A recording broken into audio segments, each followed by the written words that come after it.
Mais j'ai négocié avec les Français en 1978 pour la libération des otages de Zouérat.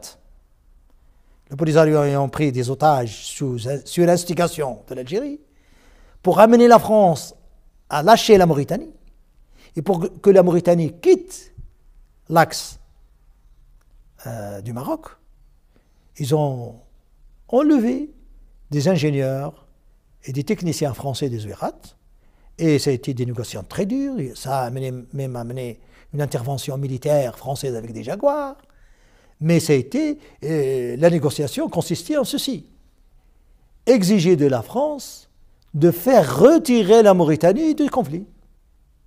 La France, prétendant que la Mauritanie est souveraine et que ce n'est pas à elle de le faire, l'Algérie n'en insistait pas moins auprès du Polisario pour que ce soit la vraie demande. Et ça a abouti.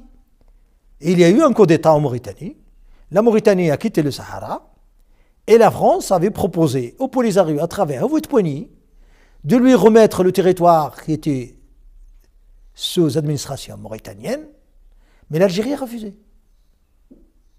Étonnant. Moi-même, j'étais au Sheraton à Paris, sur invitation de Houphouët-Boigny, que je n'ai jamais reçu, qui ne m'a jamais reçu. Parce qu'entre-temps, les Algériens sont intervenus, et c'est 3 jours après, c'est Bouteflika qui est reçu par Giscard. Donc le Polisario a été écarté. Pourquoi? Parce que l'Algérie a dit, et nous, et l'Algérie. Vous allez donner ça au Polisario, et l'Algérie, qu'est-ce qu'elle va avoir? Donc l'Algérie a compliqué cette affaire, ce qui a permis au Maroc de récupérer le reste de son territoire. Et bénissons Dieu, aujourd'hui notre territoire est décolonisé et unifié.